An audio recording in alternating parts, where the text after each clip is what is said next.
আসসালামু আলাইকুম। আজকে আমরা কথা বলবো ক্রু মুভিটি নিয়ে। মুভিটি তিনজন এয়ার হোস্টেস কিভাবে রোমাঞ্চকরভাবে জীবনযাপন করছিল তার উপরেই নির্মিত হয়েছে। মুভিটিতে অভিনয় করেছেন কৃতি শ্যানন, তাব্বু অ্যান্ড কারিনা কাপুর। তো চলুন দেরি না করে মুভিটি শুরু করা যাক। कहाँ जा रहे हो? मुजरा करने देखेंगी। कॉमेडी। মুভির শুরুতে আমাদের তিনজন এয়ার হোস্টেসকে দেখানো হয়, যাদের নাম হলো গীতা, দিব্যা আর জেসমিন, যারা তিনজন কোহিনূর নামক এক এয়ারলাইন্সে এয়ার হোস্টেসের কাজ করে। এবং আমরা দেখি প্লেন ছাড়ার আগেই কাস্টম অফিসার তাদেরকে ডেকে ধরে নিয়ে যায়। কাস্টম অফিসার তাদেরকে সমস্ত সত্যি কথা বলতে বলে। এরপর আমাদের ফ্ল্যাশব্যাক দেখানো হয়। আমরা দেখতে পাই তারা কিভাবে এয়ার হোস্টেজ হয়েছে। সবার প্রথমে দিব্যার স্টোরিটা বলা শুরু করে। সে একজন খুব ব্রাইট স্টুডেন্ট ছিল। তাদের বাড়ির পাশে একটা এয়ারপোর্ট ছিল, কিন্তু সেখানে কোনোদিন কোনো প্লেন ল্যান্ড করেনি। তাই দিব্যার স্বপ্ন ছিল যে সে বড় হয়ে পাইলট হবে আর এখানে একদিন প্লেন ল্যান্ড করাবে। আর এজন্যই সে পড়াশোনা করে ভালোভাবে। এমনকি তার বাবা অনেক টাকার লোনও নেয় মেয়ের পড়াশোনার জন্য। কিন্তু দিব্যা শেষমেশ পাইলট হতে পারে না, তাই সে এয়ার হোস্টেস হয়ে যায়। কিন্তু বাড়িতে সে সকলকে জানায় যে সে পাইলট হয়ে গেছে, আর এই কাজ করতে করতে সে তার বাবার লোনটাও মেটাতে থাকে। এরপর আমাদের গীতা সেটি সম্বন্ধে জানানো হয়, যেখানে গীতা তার হাজবেন্ড মিস্টার শেঠির সাথে থাকে। আর তাদের আর্থিক অবস্থা ভালো নয়, কারণ তার হাজবেন্ডের ফ্যামিলি বিজনেসের প্রবলেমের জন্য তারা তাদের রেস্টুরেন্টটা হারায় এবং এখন বাড়িতে সে একটা ক্লাউড কিচেন চালায়, মানে অনলাইনে খাবার বিক্রি করে। আর গীতা তার হাজবেন্ডকে আর্থিকভাবে হেল্প করার জন্য এয়ার হোস্টেসের কাজটা করে। গীতা তার হাজবেন্ডকে জানায় যে সে তার পিএফ এর টাকাটা পেলে জব ছেড়ে তারা গোয়াতে গিয়ে রেস্টুরেন্ট খুলবে। এরপর আমাদের জেসমিনের স্টোরি দেখানো হয়, যেখানে আমরা জানতে পারি ছোটবেলায় জেসমিনের বাবা মায়ের ডিভোর্স হয়ে যায় আর সে গিয়ে তার দাদুর কাছে থাকতো। শুরুতে দাদু জেসমিনকে ভালো করে দেখাশোনা করত। জেসমিন বড় হয়ে যায় আর সে প্রচুর টাকার মালিক হতে চাইছিল, তাই সে একটা বিজনেস করবে বলে ঠিক করে, কিন্তু সেখানেও ফ্লপ খেয়ে যায়। এরপর সে কোহিনূর এয়ারলাইন্সে এয়ার হোস্টেসের জব শুরু করে। এই কোহিনূর এয়ারলাইন্সের মালিক বিজয় ওয়ালিয়া কাস্টম অফিসার তাদেরকে জিজ্ঞেস করে। তখন আমরা জানতে পারি তাদের তিনজনকে সোনা পাচারের অভিযোগে সন্দেহ করা হয়েছে। নিউজে জানানো হয় যে কোহিনূর এয়ারলাইন্স লোনে ডুবে গেছে। গীতা বলে যে HR মিত্তালের সাথে তার কথা হয়েছে এবং সে বলেছে যে দিওয়ালি বোনাসের সাথে সাথেই সবাই মাইনে পেয়ে যাবে। এরপর তারা প্লেনে কাজ করতে চলে যায়, যেখানে পাইলট গীতাকে লাইন মারতে আসে, কিন্তু গীতা তাকে একদমই পাত্তা দেয় না। এই জবে তারা 9 মাস ধরে প্রায় মাইনে পাচ্ছিল না, কিন্তু প্রতি ট্রিপে তারা অ্যালাউন্সে টাকা পাচ্ছিল। তখন তারা ক্রু মেম্বার রাজবংশীকে জিজ্ঞেস করে তারা কবে মাইনে পাবে। সে বলে এয়ারলাইন্সে এইরকম প্রবলেম মাঝে মধ্যেই হয়ে থাকে, তারা দ্রুতই মাইনে পেয়ে যাবে। এরপর প্লেনের মধ্যে গীতা রাজবংশীকে চা দিতে এসে দেখে সে মারা গেছে। বাকি দুইজনকে ডেকে গীতা বলে রাজবংশীকে PCR দিতে হবে। রাজবংশীর শার্টটা খুললেই দেখা যায় তার বুকে স্বর্ণের বিস্কুট বেঁধে রেখেছিল। তারপর তারা সবাই অনেক অবাক হয়ে যায়। তখন তারা সবাই বুঝতে পারে যে স্বর্ণের বিস্কুট ভেতরে মানে সে স্বর্ণ পাচার করছিল। জেসমিন বলে চলো আমরা স্বর্ণগুলো নিয়ে নিই আর জব ছেড়ে আরামে লাইফ লিড করব। আর গীতা বলে না, আমি চোর না, আমি জেলেও যেতে চাই না। দেবী আর গীতা দুজনই মানা করে দেয়। এরপর তারা কাস্টমকে রাজবংশীর দেহ আর স্বর্ণগুলো দিয়ে দেয়। সেখানে কাস্টম অফিসার যায় দিব্যাকে দেখেই হাই বলে। দিব্যা জেসমিনকে জানায় তাদের দুইজনের একটা বাস্কেটবল টুর্নামেন্টে দেখা হয়েছিল, তারপর তারা ঘনিষ্ঠও হয়েছিল, কিন্তু তারপর তাদের আর কোনোদিনও দেখা হয়নি। তখন সে দিব্যার সাথে কথা বলে, তার ফোন নাম্বার নেয় এবং কাস্টম থেকে জানা যায় টোটাল 12 কেজি সোনা ছিল। সেখান থেকে সেটা আলবোর্জ নিয়ে যাওয়া হয়েছিল। এরপর তারা বাড়ি চলে যায় নিজে নিজে, যেখানে তাদের প্রত্যেকের বাড়িতে আর্থিক অবস্থা একদমই ভালো ছিল না। জেসমিনের বাড়ি ভাড়া দিতে পারছিল না। দিব্যার বাবা লোনের টাকা মেটানোর জন্য নিজের গাড়ি বিক্রি করে দিয়েছে, আর গীতা অল্প টাকার মধ্যেই সংসার চালাচ্ছে। জেসমিনের দাদু তাকে এসে একটা সোনার আংটি দেয়, যেটা বিক্রি করে বাড়ির ভাড়া মেটায়। গীতা একদিন বাজারে গিয়েছিল, সেখানে দেখা হয় সেই এয়ারলাইন্সে আগে কাজ করত সুধার সাথে। তাকে জিজ্ঞেস করে HR মিত্তাল কোথায় আছে, এখন সে আমার ফোন ধরছে না। আসলে মিস্টার মিত্তাল প্রথম স্ত্রীকে ডিভোর্স দিয়ে সুধাকে বিয়ে করেছিল।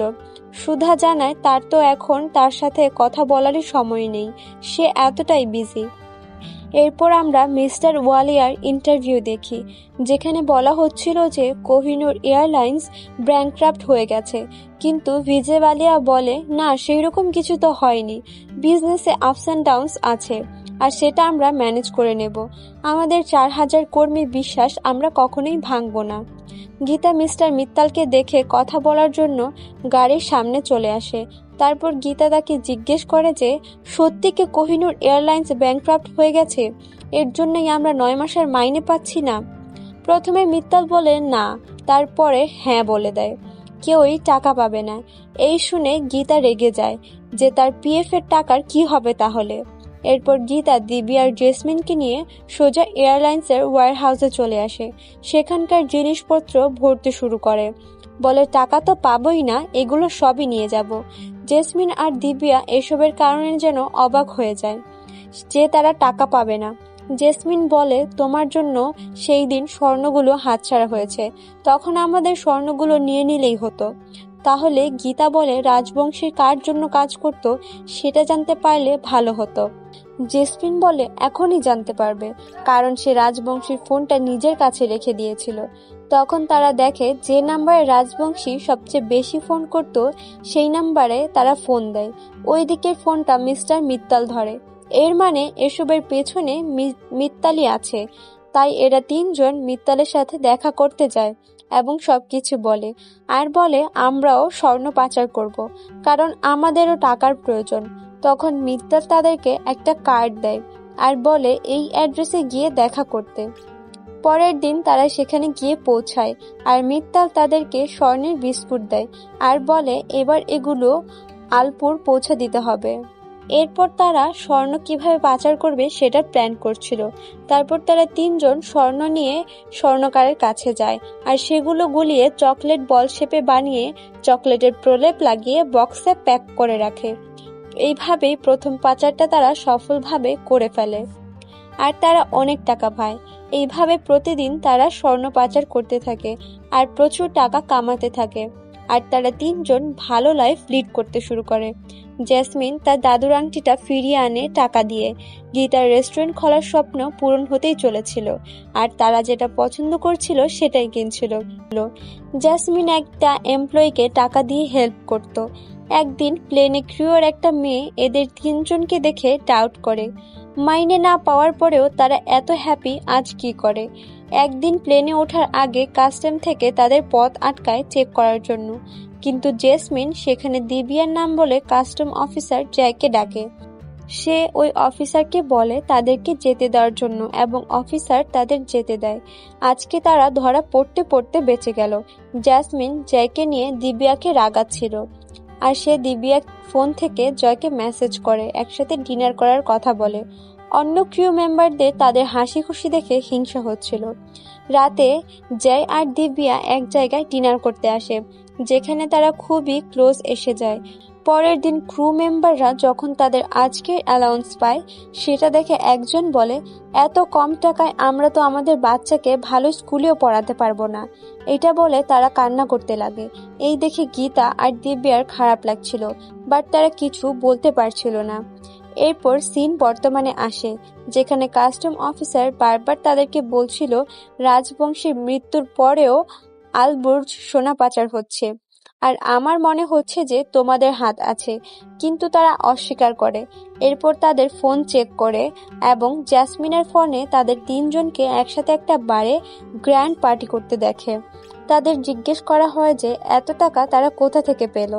সিন অতীতে দেখানো হয়, যেখানে এরা 3 জন জ্যাসমিনের বার্থডে পার্টি করে বাড়ি ফিরছিল। তখন রাস্তায় দিব্যার এক মেয়ের সাথে ধাক্কা লেগে যায়।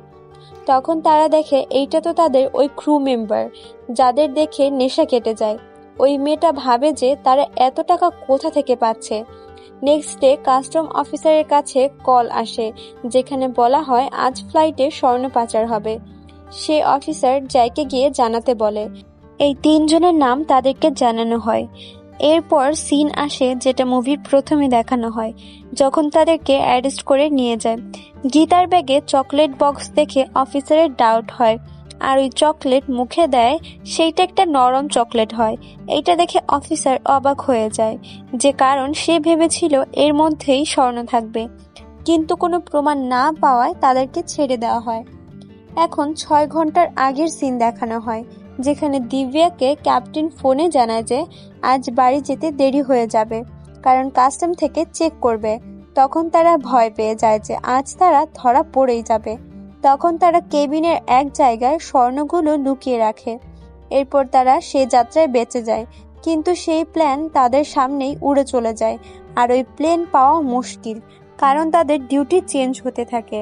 এরপর তারা যখন বাড়ি যাচ্ছিল, তখন গীতা বলে, নিশ্চয়ই কোমল কাস্টম অফিসারের কাছে আমাদের নামে বলেছে। এর পরের সিনে ফ্লাইটে দিব্যা ক্রু মেম্বারদের তাদের 3 জনকে নিয়ে কথা বলতে শোনে। দিব্যা যখন এয়ারপোর্টে ছিল, তখন তার ভাই তাকে এয়ার হোস্টেসের ড্রেসে দেখে নেয়।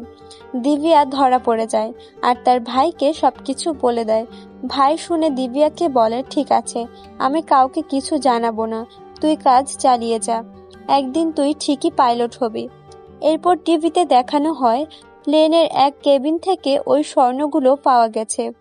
যে নিউজ দেখে জয় অফিসারকে বলে, তোমার কথাই ঠিক ছিল। অফিসার বলে, আর লাভ কি, এখন তো ওরা 3 জন ছাড়াই পেয়ে গেছে। দিব্যা জয়ের সাথে কথা বলতে আসে, কিন্তু সে তার সাথে কোনো কথা বলে না। জেসমিন বাড়ি এসে দেখে তার দাদু আর বেঁচে নেই। সে সময় দিব্যা গীতা জেসমিনের পাশে এসে দাঁড়ায়। কিন্তু কিছুদিন পরে নিউজ আসে বিজয় বালিয়া দেশ ছেড়ে পালিয়েছে, আর তার কর্মীরা কোনো টাকাই পাবে না।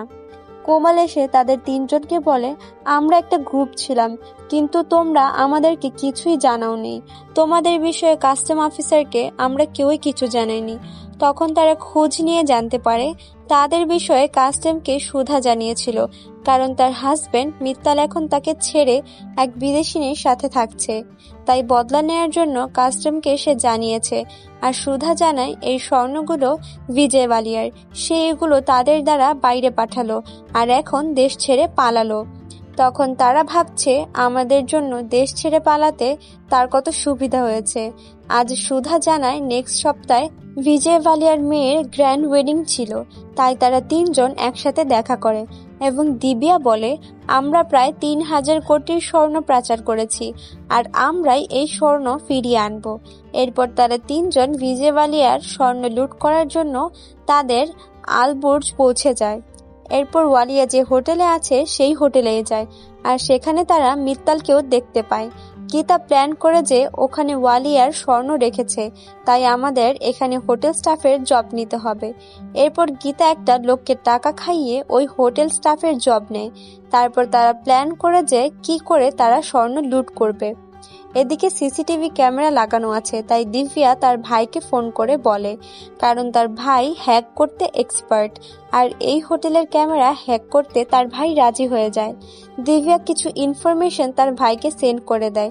এরপর তারা ওয়ালিয়ার হোটেল রুমে ঢোকার কার্ডটা চুরি করার প্ল্যান করে, তাই তারা মিত্তালের কাছে যায় আর চুরি করার প্ল্যানটা জানায়, আর বলে পুরো চুরির মধ্যে 7% তুমি পাবে। এখন তাদের হেল্প করতে মিত্তাল রাজি হয়ে যায়। বিয়ের পার্টিতে গীতা দিব্যা স্টাফ সেজেছিল, আর জ্যাসমিন এক লোকের সাথে বন্ধুত্ব করে পার্টিতে ঢুকে পড়ে। এখানে কিছু করে না, তারা ওয়ালিয়ার কার্ডটা শুধু চুরি করে নেয়।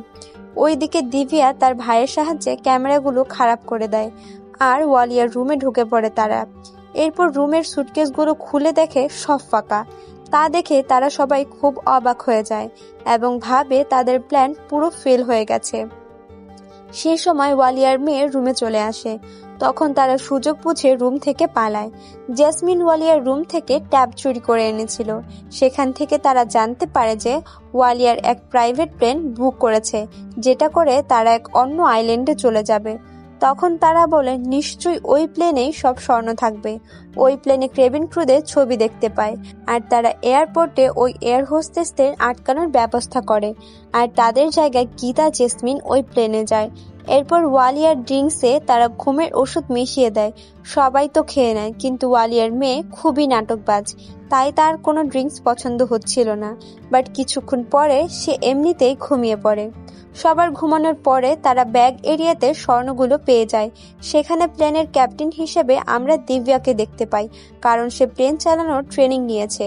ওই এয়ার হোস্টেসদের মতন আসল ক্যাপ্টেনকেও তারা ওই রকম ভাবে রিপ্লেস করেছে। প্লেন ল্যান্ড করার সময় দিব্যা ভয় পাচ্ছিল, তখন গীতা তাকে একটা থাপ্পড় মেরে প্লেন ল্যান্ড করতে বলে।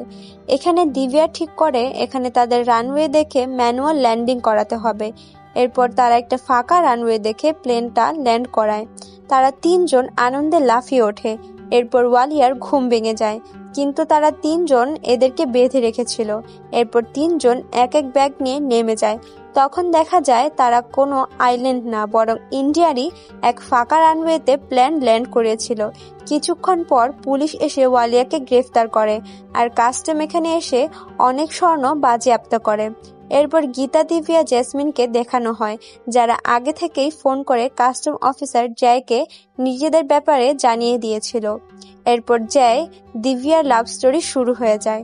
এরপর তারা কোথাও চলে যায়।